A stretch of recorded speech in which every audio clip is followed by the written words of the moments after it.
সুন্দর দাঁত মানে সুন্দর হাসি।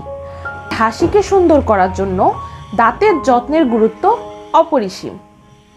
কিন্তু আমরা অনেকেই দাঁতের যত্নের কথা মাথায় রেখে দেখা যায় মনে করি যে জোরে জোরে ঘষে ঘষে ব্রাশ করলেই আমাদের দাঁত অনেক তাড়াতাড়ি পরিষ্কার হয়ে যাবে।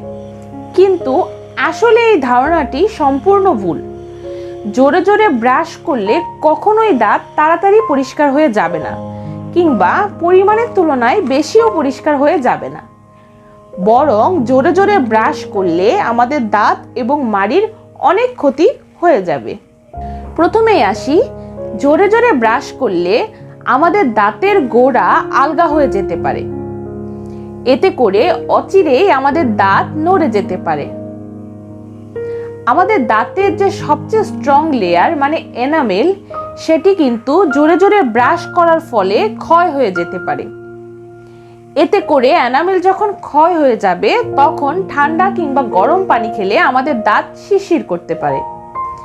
এছাড়াও জোরে জোরে ঘষে ঘষে অনেক সময় নিয়ে ব্রাশ করার ফলে আমাদের দাঁত থেকে মাড়ি ক্ষয় হয়ে কিছুটা উপরে চলে যেতে পারে। তখনও ঠান্ডা কিংবা গরম খেলে আমাদের দাঁত শিরশির করতে পারে। জোরে জোরে দাঁত ব্রাশ করার ফলে আমাদের দাঁত এবং মাড়ির নানা রকম ক্ষতি হয়ে আমরা কিন্তু অকালে আমাদের সুস্থ দাঁত হারাতে পারি। তাই আমরা কখনোই জোরে জোরে ব্রাশ করব না। আমাদের মনে যদি এই ধারণা থেকে থাকে যে জোরে ব্রাশ করলে দাঁত তাড়াতাড়ি পরিষ্কার হবে, তবে সেই ধারণাটিকে আমাদের মন থেকে ঝেড়ে ফেলতে হবে।